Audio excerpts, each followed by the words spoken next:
கன்னியாகுமரி மாவட்டத்தில் சிவாலய ஓட்டம் மேற்கொள்ளும் பக்தர்களின் பாதுகாப்பு கருதி அவர்கள் அணிந்திருக்கும் உடைகள் மற்றும் பைகள் மீது ஒளிரூட்டும் ஸ்டிக்கரை காவலர்கள் ஒட்டினர். மகா சிவராத்திரியை முன்னிட்டு குமரியில் ஆண்டுதோறும் நடக்கும் சிவாலய ஓட்டம் எனும் பாத யாத்திரையில் 100க்கும் அதிகமான பக்தர்கள் கலந்து கொண்டுள்ளனர்.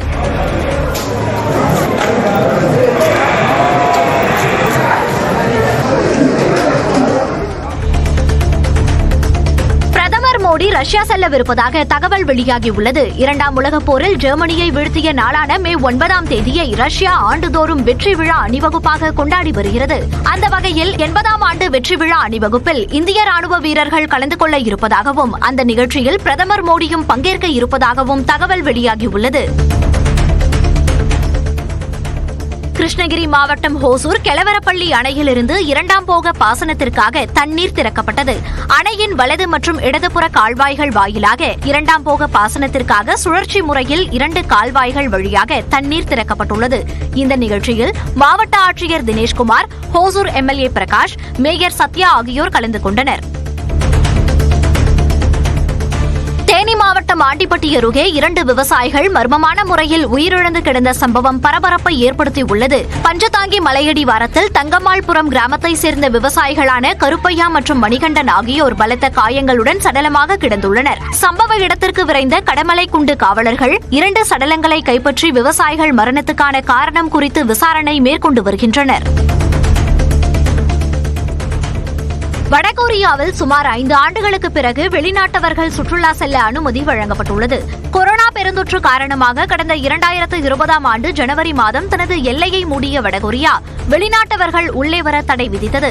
இந்நிலையில் சுமார் 5 ஆண்டுகளுக்கு பிறகு அந்நாட்டின் வடக்கில் உள்ள சிறப்பு பொருளாதார மண்டலமான ரசோன் என்ற நகருக்கு மட்டும் சுற்றுலா பயணிகள் வர அனுமதி வழங்கப்பட்டுள்ளது.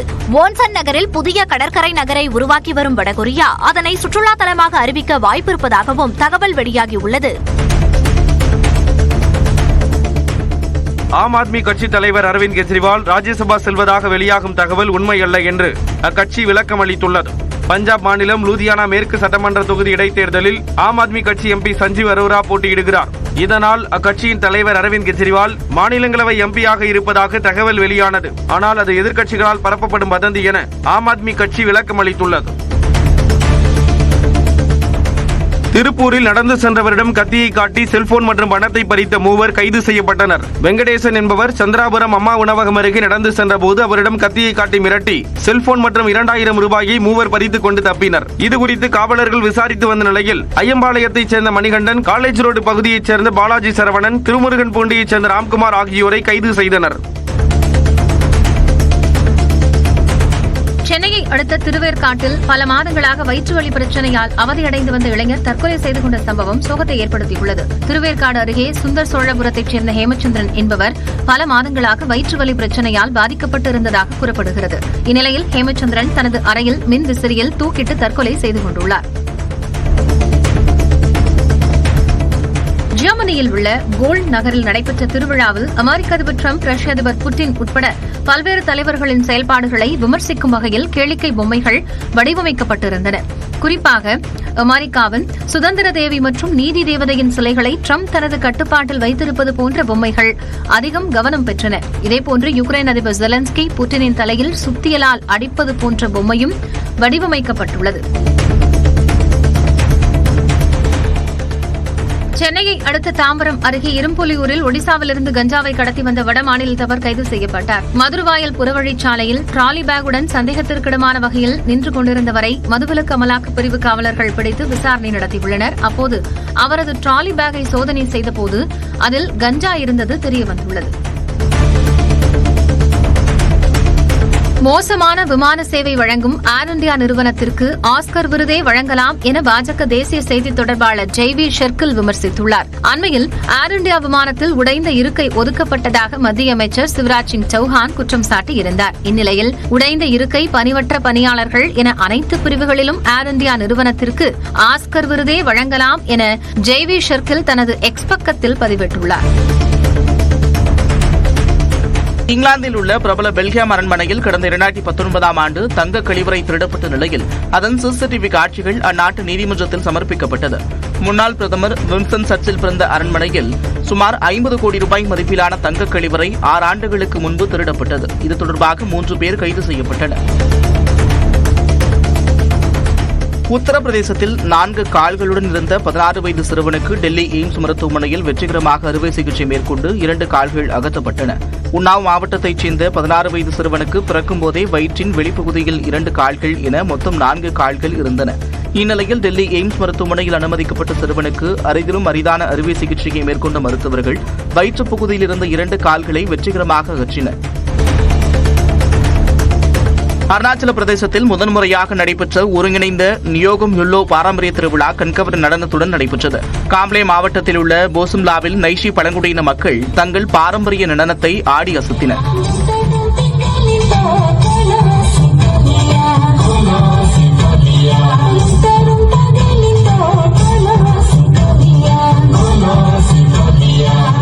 இதில் சிறப்பு விருந்தினராக கலந்து கொண்ட துணை குடியரசுத் தலைவர் ஜெகதீப் தன்கர் பழங்குடியினரின் பாரம்பரிய உடையை அணிந்திருந்தார். சேலம் மாவட்டம் குரங்குச்சாவடி அருகே தனியார் மழலை பள்ளியில் நடைபெற்ற காய்கறி சந்தை விழாவில் குழந்தைகள் விவசாயிகள் போல் உடையணிந்து கலந்து கொண்டனர். தனியார் மழலை பள்ளியில் நடைபெற்ற காய்கறி சந்தை விழாவில் 3 வயது முதல் 6 வயது உடைய 350க்கும் மேற்பட்ட குழந்தைகள் விவசாயிகள் போல் உடையணிந்து 150க்கும் மேற்பட்ட காய்கறி கடைகளை அமைத்திருந்தனர். அவர்களிடம் குழந்தைகளின் பெற்றோர்கள் மற்றும் ஆசிரியர்கள் பணம் கொடுத்து காய்கறிகளை வாங்கி சென்றனர்.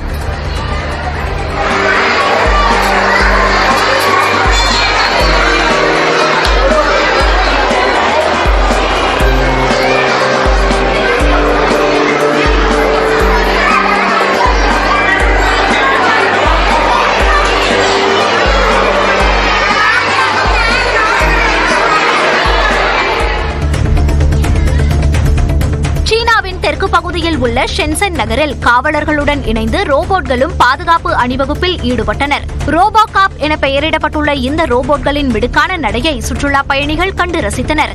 சைபர் பாதுகாப்பு 24 மணி நேரமும் விழிப்புடன் இருக்கக்கூடிய பயணிகளுக்கு ரோபோட்களை அதிக அளவில் பயன்படுத்த சீனா திட்டமிட்டுள்ளது.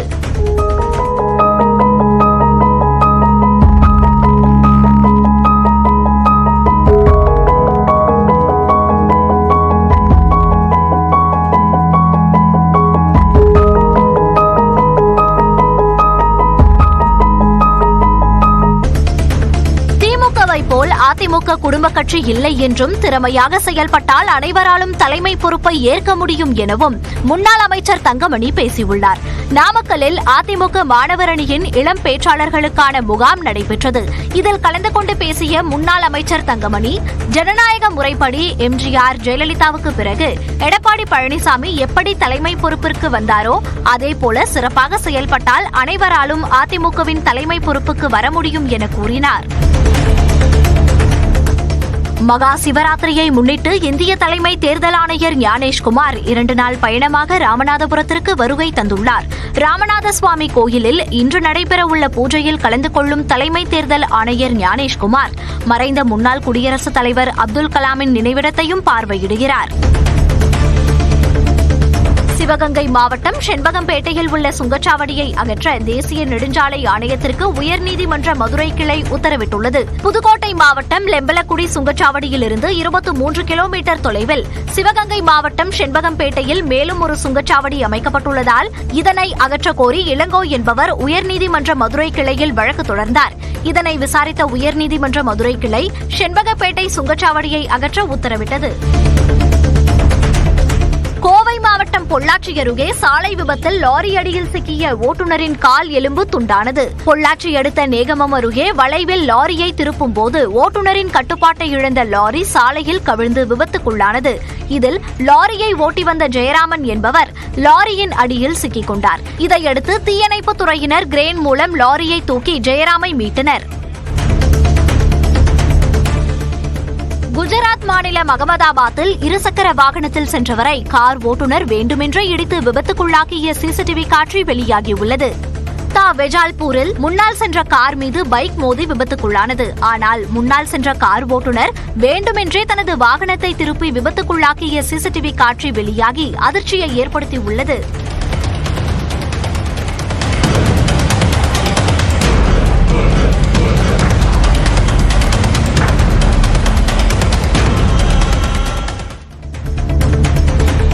தொகுதி மறுசீரமைப்பில் தமிழ்நாடு முதலமைச்சர் மு க ஸ்டாலினின் கருத்துக்கு ஆதரவு தெரிவித்துள்ள தெலுங்கானா முன்னாள் அமைச்சர் KT ராமாராவ், குடும்ப கட்டுப்பாட்டை முறையாக அமல்படுத்திய மாநிலங்களை மத்திய அரசு தண்டிப்பது சரியல்ல என்று குறிப்பிட்டுள்ளார். எக்ஸ் பக்கத்தில் பதிவிட்டுள்ள அவர், மத்திய அரசுக்கு மாநிலங்கள் வழங்கும் நிதி பங்களிப்பு அடிப்படையில் தொகுதிகளை மறுசீரமைக்கலாம் என ஆலோசனை வழங்கியுள்ளார். நாட்டின் மக்கள் தொகையில் 2.8% மட்டுமே உள்ள தெலுங்கானா மக்கள் நாட்டின் மொத்த உள்நாட்டு உற்பத்திக்கு 5.2 விழுக்காட்டிற்கு மேல் பங்களிப்பு செய்வதாக தெரிவித்துள்ளார்.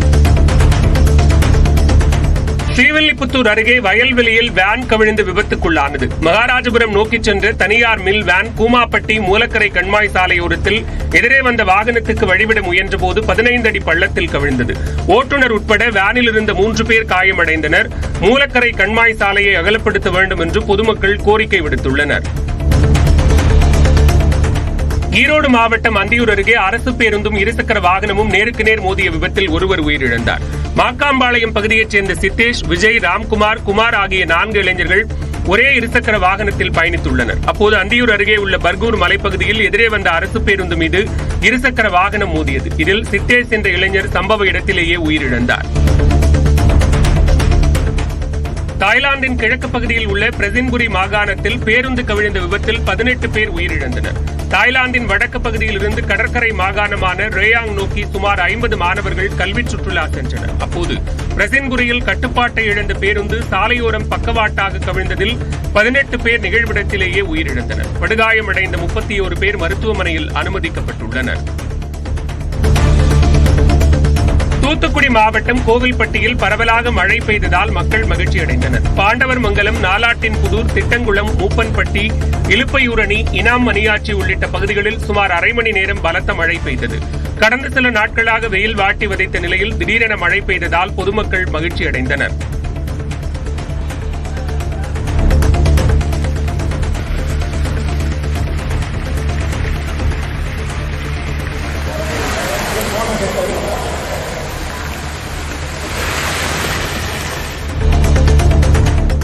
நாகை இலங்கை இடையிலான பயணிகள் கப்பல் போக்குவரத்து மோசமான வானிலை காரணமாக 3 நாட்களுக்கு ரத்து செய்யப்பட்டது.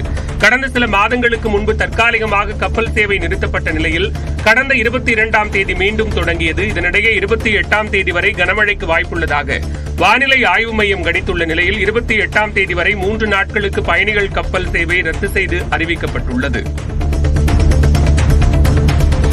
ஹாங்காங்கில் நிதி பற்றாக்குறையை சமாளிக்க 10,000 குடிமைப் பணிகள் குறைக்கப்படும் என அந்நாட்டு அரசு அறிவித்துள்ளது. ஹாங்காங்கில் கடந்த 3 ஆண்டுகளாக நிதி பற்றாக்குறை தொடர்ந்து அதிகரித்து வருகிறது. இதனை சரி செய்யும் நோக்கில் 2027ஆம் ஆண்டுக்குள் 10,000 குடிமைப் பணிகள் குறைக்கப்படும் என்றும் விமான நிலைய புறப்பாடு வரி 67% அதிகரிக்கப்படும் என்றும் அறிவிக்கப்பட்டுள்ளது. மேலும் செயற்கை நுண்ணறிவிற்கு அதிக நிதி ஒதுக்கவும் அந்நாட்டு அரசு முடிவெடுத்துள்ளது. வேலூர் மாவட்டம் குடியாத்தம் அருகே தேனீக்கள் கொட்டியதில் 100 நாள் வேலைவாய்ப்பு திட்ட பணியாளர்கள் காயமடைந்தனர். பசுமாத்தூர் பகுதியில் 50க்கும் மேற்பட்டோர் 100 நாள் பணியில் ஈடுபட்டிருந்தனர். அப்போது அருகில் இருந்த மரத்தில் இருந்து வந்த தேனீக்கள் கொட்டியதில் 5 பணியாளர்கள் காயமடைந்தனர். இதையடுத்து 5 108 ஆம்புலன்ஸ் மூலம் குடியாத்தம் அரசு மருத்துவமனையில் அனுமதிக்கப்பட்டனர். திருநெல்வேலி மாநகரில் மிதமான மழை பெய்தது. பாளையங்கோட்டை, சமாதானபுரம், தெற்கு பஜார், புதிய பேருந்து நிலையம், KTC நகர் உள்ளிட்ட பகுதிகளில் மிதமான மழை பெய்தது. கடந்த சில நாட்களாக வெயிலின் தாக்கம் அதிகமாக இருந்த நிலையில் மழை பெய்து வெப்பத்தை தணித்ததால் பொதுமக்கள் மகிழ்ச்சி அடைந்தனர்.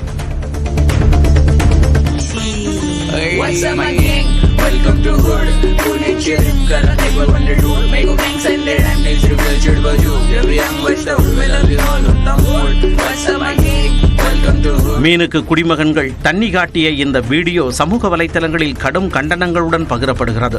மீன் ஒன்றுக்கு குடிமகன்கள் பீர் கொடுத்த காணொலி சமூக வலைதளங்களில் வெளியானது. இது மிருக வதை என்று சமூக வலைதளங்களில் பலர் கண்டன குரல் எழுப்பியுள்ளனர்.